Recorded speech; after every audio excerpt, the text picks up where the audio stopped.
estar.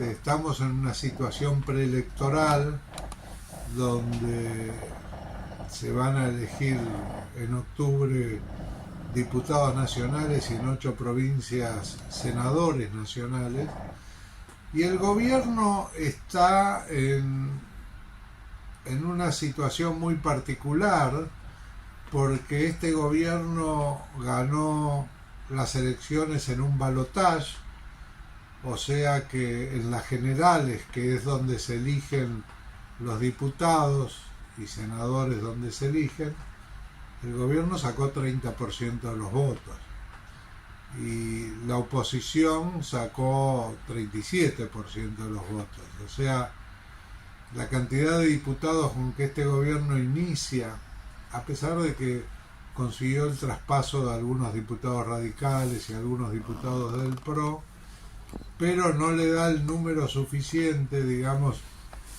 como para llevar adelante un plan de gobierno con reformas estructurales como las que pretende, como las que pudo hacer Menem en su gobierno. Menem hizo muchas reformas estructurales a través del Congreso, pero tenía exactamente 127 diputados, digamos.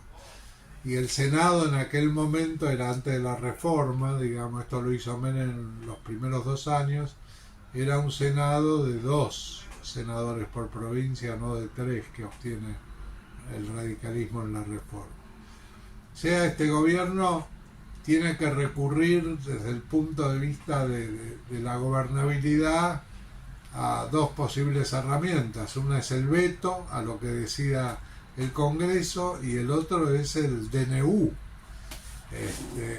Tiene la particularidad este gobierno que en la historia del constitucional argentina, desde 1853 a la fecha, el único DNU que fue rechazado fue el DNU por los fondos especiales para la CIDE que había planteado este gobierno, si no siempre los DNU fueron aceptados.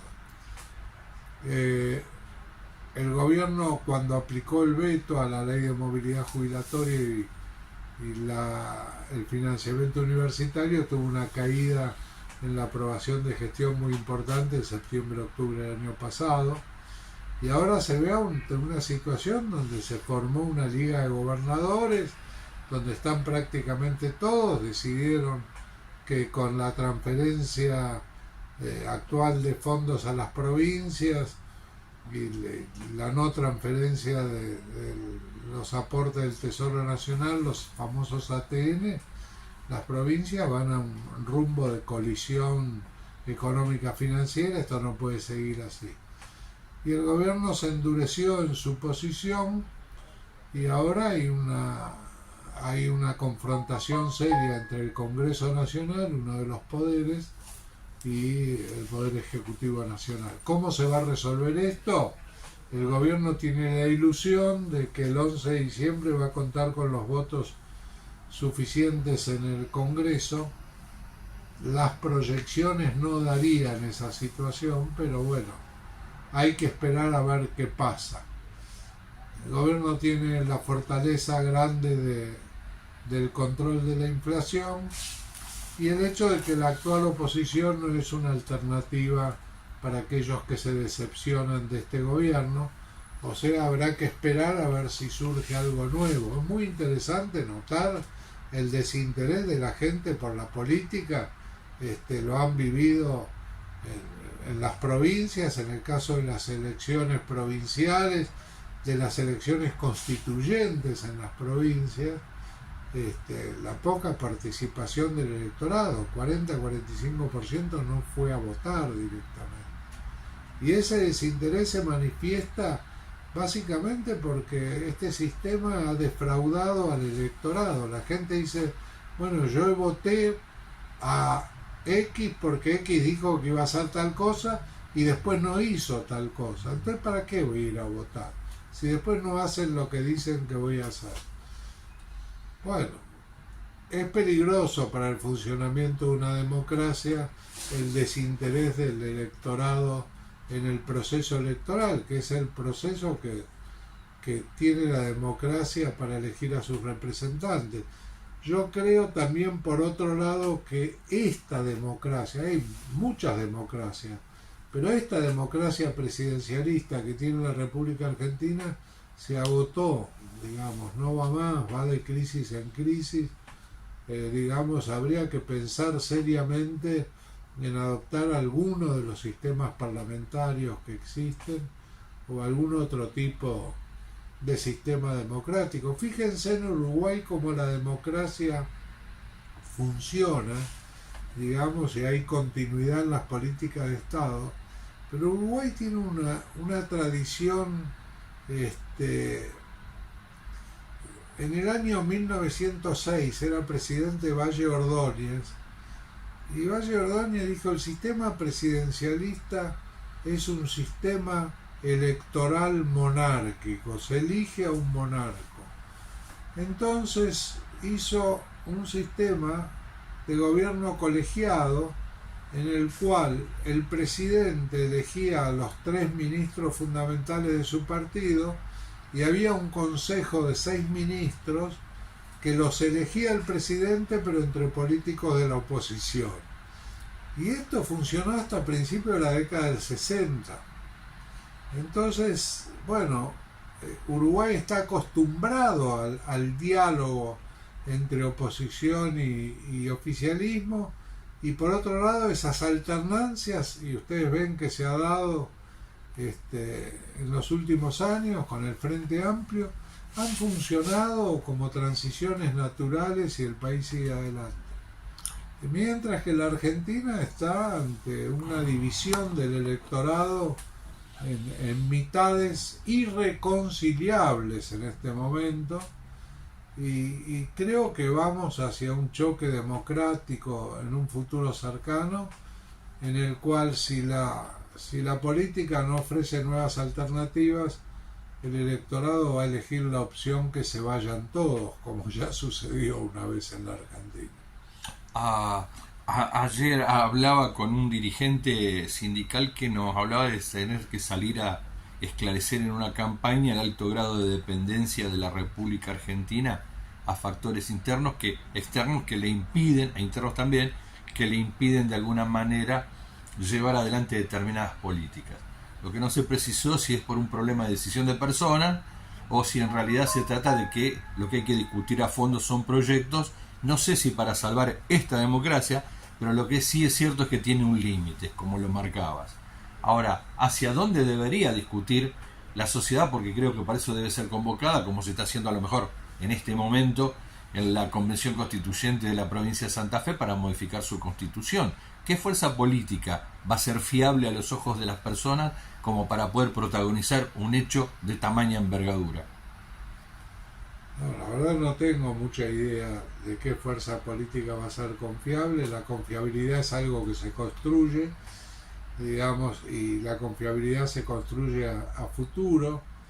Yo vi el comercial, el primer video que sacó Fuerza Patria, que es la nueva agrupación que se formó entre, como dice un amigo mío, no lograron la unidad, lo que lograron es hacer una lista única, digamos. Incluso es claro que no hay un affecto societatis entre Cristina Máximo con Axel Kicillof y con Sergio Massa.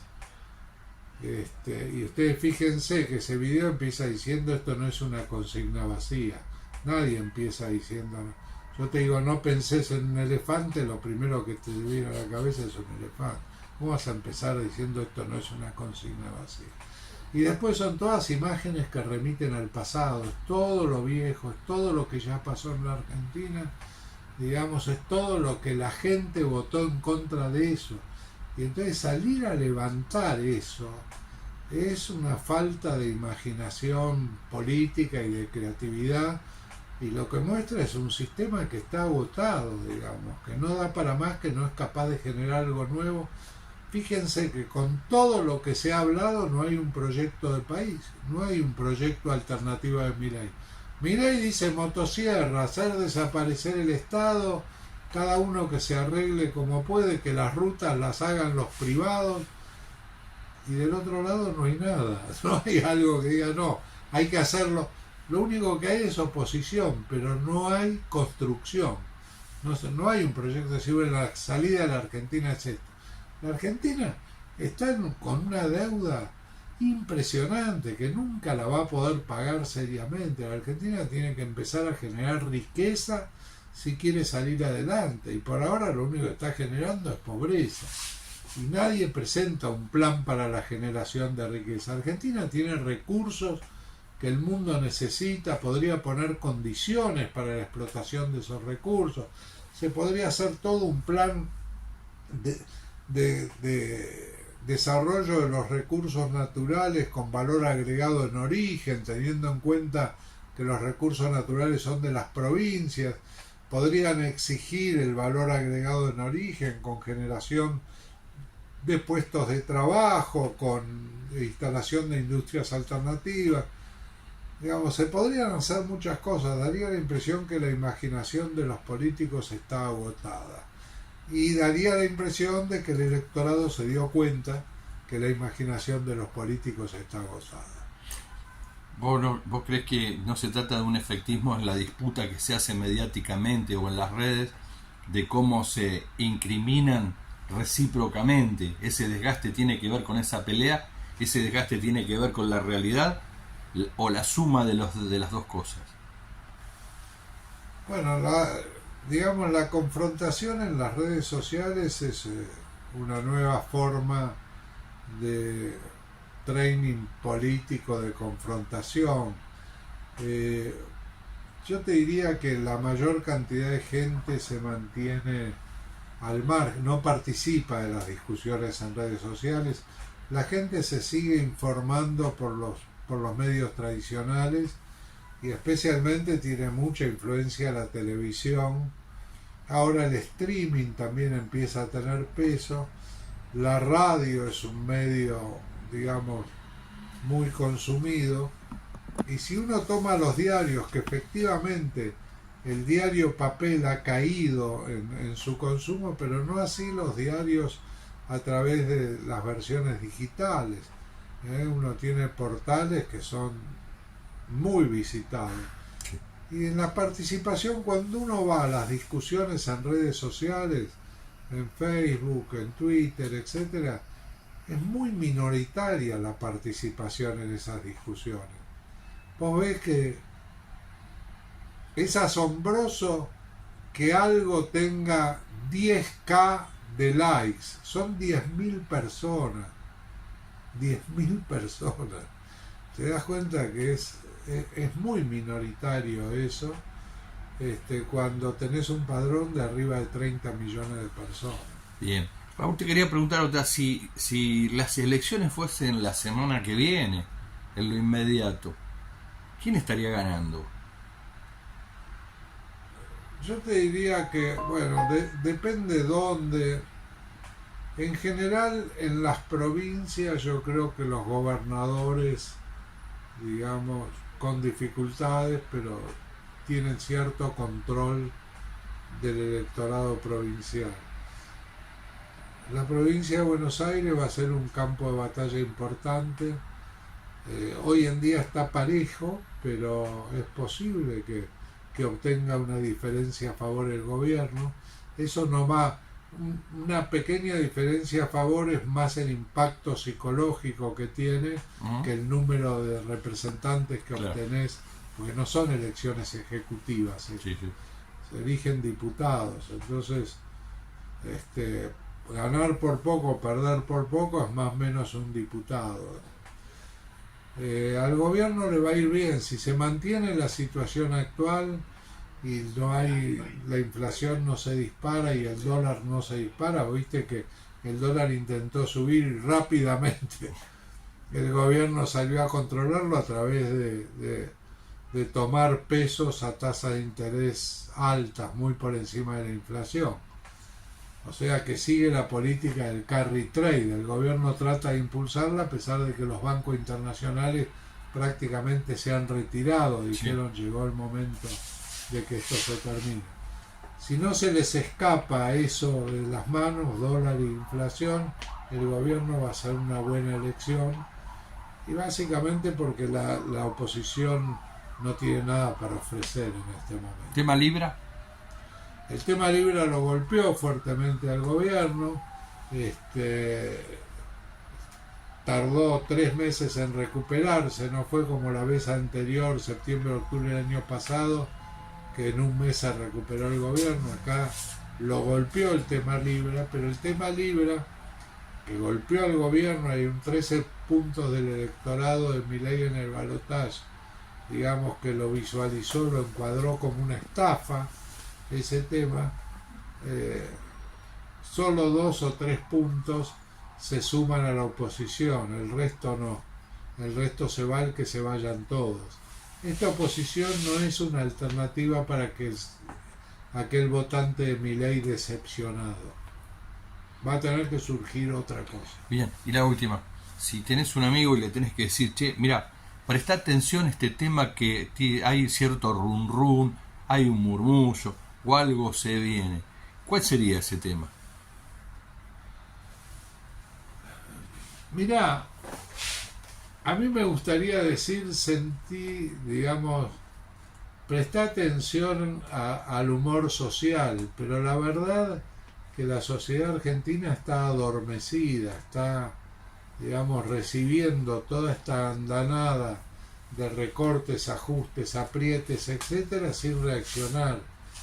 Yo creo que lo que prestaría atención es a la estabilidad de la macroeconomía, a ver qué pasa con el dólar, a ver si el dólar, hoy la Argentina es un país carísimo en dólar, ha perdido prácticamente el turismo externo, no vienen turistas a la República Argentina, les resulta carísimo. Los argentinos hacen mucho turismo en el extranjero, les resulta más barato Uruguay, Brasil, Chile que la República Argentina. Y está muy estratificada la sociedad argentina. En este momento hay un 20% de la sociedad que vive bien, hay un 30% que la tiene que remar para llegar a fin de mes, y hay un 50% de la sociedad que está mal. Pero dentro de ese 50% de la sociedad que está mal, sigue habiendo votantes al oficialismo, y bueno, no sé cómo se sale de eso en la medida que esta situación se mantenga. Por ahora la síntesis, según lo que decís, sería la incertidumbre le viene ganando a la certeza, o la confusión le viene ganando a la certeza. Yo te diría que la esperanza de que algo mejore le viene ganando a todo, pero la esperanza se agota, es como la capacidad de crédito de una persona. Es decir, hay mucha gente que para llegar a fin de mes o usa ahorros o se endeuda. Pero llega un momento que los ahorros se terminan, y llega un momento en que la deuda, no la puedes afrontar y no conseguís quien te siga prestando. Bueno, la esperanza pasa algo parecido. Llega un momento que la esperanza se agota. O sea que las expectativas que pueda haber respecto al futuro, en la medida que ese futuro no aparezca, esas expectativas se van derrumbando.